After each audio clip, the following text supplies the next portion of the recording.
Hello student, myself Kavita Solanki, St. Thomas School Surat, subject Sanskrit, standard 7, chapter number 2, makeover setting. It is raining. The man loves nature, the song which is very favorite to children is given here. This song is very simple, easy and can sing it all. तो ये एक काव्य poetry जैसा है कि इसमें जो किसान है वो अपने बैल को और हल को लेकर खेत में जाता है और बारिश से वो बहुत खुश हो जाता है और वो नए बीज भी बोता है और जब नई फसल आती है तब क्या वो अपने देश की भी वृद्धि होती है और अपने कुल की भी वृद्धि होती है। ऐसा लेसन में समझाया गया है। लेसन नंबर 2, मेघोवर साथी इट इज रेनिंग।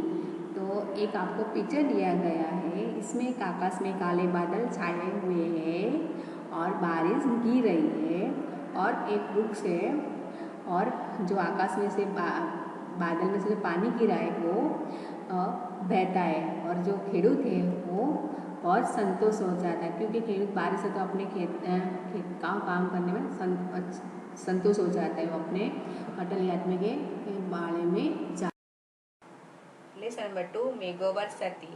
फर्स्ट श्लोक है मेघोवर सती प्रवहति नीरम तुष्यति कुशिका गच्छति कुष्ठम। तो मेघोवर सती यानी कि बादल में से पानी गिरा है और वो बहता है। पानी गिरने से खेडूत संतोष होता है और अपने बाड़े में मतलब कि जहाँ पर बैल सब कुछ रखता है वहाँ पर जाता है। तो मैं इसका आपको वर्ड मीनिंग समझाती हूँ, उसके बाद आपको उसका ट्रांसलेशन समझाऊँ। मेघः क्लाउड, वर्षति इज रेनिंग, नीरम वाटर, प्रवहति इज फ्लोइंग, कुशिका फार्मर, तुष्यति ग्रेटिंग, सेटिस्फाइड, कोष्टम, कटलयार्ड, गच्छति इज गोइंग। तो मैं आपको जो मीनिंग्स पहले आपको श्लोक लिखना है उसके बाद आपको मीनिंग्स लिखना है। तो अभी मैं आपको ट्रांसलेशन समझाती हूँ कि मेघ वर्षति इट इज रेनिंग, नीरम प्रवहति the farmer is greeting satisfied, कुशिका तुष्यति गोष्ठम गच्छति। तो इसका मीनिंग होगा कि the farmer is greeting satisfied is going the cattle yard.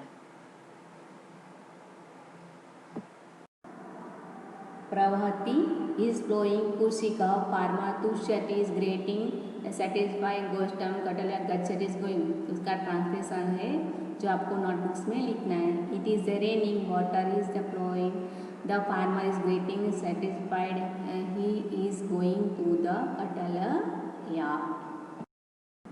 आपको एक पिक्चर दिया गया है, इसमें है कि आकाश में काले बादल छाए हुए हैं, पक्षी उड़ रहे हैं, किसान है जो अपने बैल और हल को लेकर अपने खेत में आ गया है और वो बीज बो रहा है।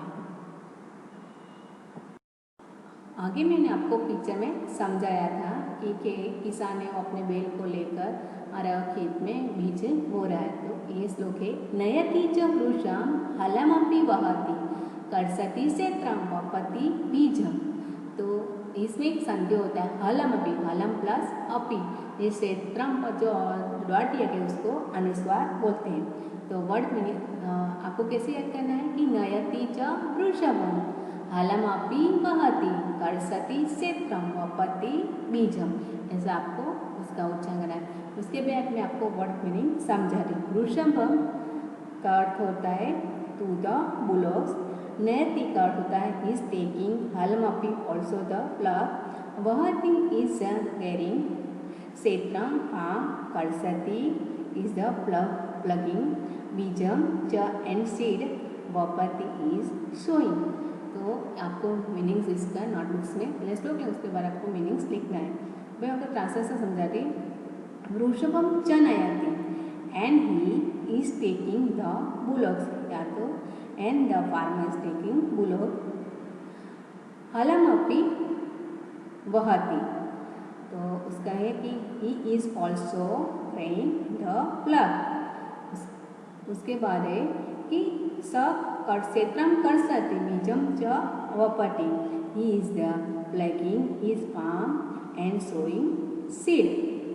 तो इसका पूरा ट्रांसलेशन होता है कि and he is taking bullock, या तो and the farmer is taking bullock, he is also crying A plug, he is plugging the farmer farm and sowing seed. Setram farm kasati is plugging beej and seed, vapati is sowing, translation है and he, या तो the farmer is taking the bullocks and he is also carrying is the plug, he is the plugging the farm is sowing seed. रुहति संशयम फलति प्रकामम भवति समृद्धि मनकुल वृद्धि। तो ये इसमें समझाया गया है कि जब किसान है वो अपने खेत में बीज बो रहा है तो बीज बोता है, वो बीज पकने और चारों ओर फल पक जाता है और उसकी समृद्धि होती है और अपने देश की अपने खुद की भी वृद्धि होती है। तो मैं आपको इसका मीनिंग समझाती हूँ। संशयम कौन, रुहति is growing, prakamam a lot of a great deal of, falati is a prouding, samruddhi prosperity, non-productivity increasing of man, bhavati is a happening। तो उसका ट्रांसलेशन होता है कि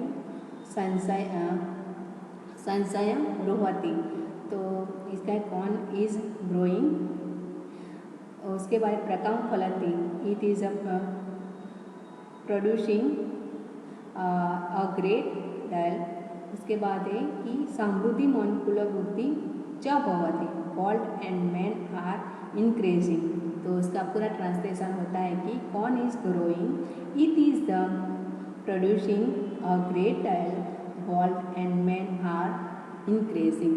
तो आपको मैंने तीनों श्लोक को समझाया, उसको आपको अच्छी तरह समझ में आ गया होगा तो आपको उसका ट्रांसलेशन भी नोटबुक से लिखना है।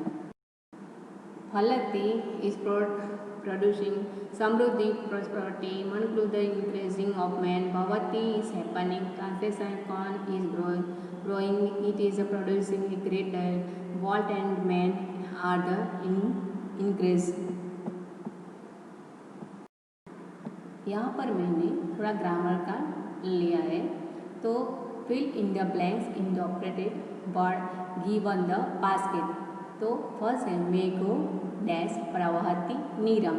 तो आपको ब्रैकेट में आंसर दिया गया है वर्षति यानी गर्जति। तो आपको सेंटेंस लिखा मेघो वर्षति प्रवहति नीरम, तो इसका राइट आंसर आएगा वर्षति। सेकंड है फिलप्स कुशिका गच्छति गोष्ठम। तो ब्रैकेट में आंसर दिया है टुष्यति यानी क्रुध्यति। तो आपको सेंटेंस बनाना है कि टुष्यति कृषिकः गोष्ठति गोष्ठम, तो आपका राइट आंसर आएगा टुष्यति। थर्ड है नयति च वृषभम ने डैश वहति। तो नयति च वृषभम हलमपि वहति, तो इसका राइट आंसर आएगा हलमपि। फोर कर्षति क्षेत्रम डैश च बीजम, तो उन्मूलयति ने वपति, तो राइट कर्षति क्षेत्रम वपति च बीजम सेंटेंस बनता है और वपति उसका आंसर था। फिफ्थ है रुहति संशयम डैश प्रकमम, तो रुहति संशयम फलति प्रकाश, इसका आंसर था फलति। सिक्स भवति डैश मनकुल वृद्धि, तो इसका आंसर है डैश भवति समृद्धि मनकुल वृद्धि, तो इसका राइट आंसर आएगा समृद्धि।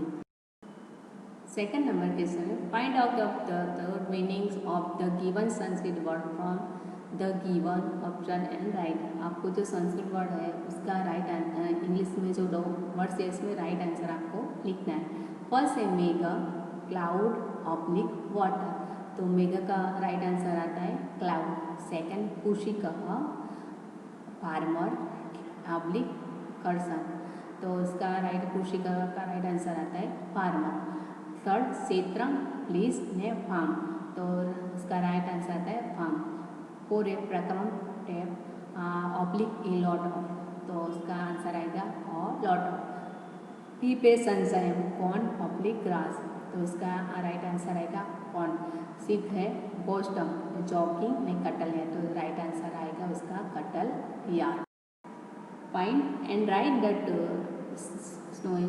स्नोमैन्स of the flowing Sanskrit word, जो आपको ये संस्कृत वर्ड दिया गया उसका आपको समानार्थी शब्द लिखना है। मेघः जलदः ऑब्लिक पंकज, तो उसका राइट आंसर आएगा जलदः। नीरम नीरजः ऑब्लिक जलम, तो उसका राइट आंसर आएगा जलम। तड़े कृषिकः कृषकः ने ऑब्लिक क्षेत्रम, तो उसका कृषिका का अर्थ होगा कृषकः। 4 है संचयम तोड़ने धान्यम, तो संचयम का अर्थ होता है धान्यम। तो ये आपको जो मैंने ग्रामर समझाया वो आपको वर्कबुक में लिखना है, खाली ओनली फॉर ट्रांसलेशन ही आपको नोटबुक्स में लिखना है, दूसरा कुछ भी नहीं लिखना है। Okay, thank you.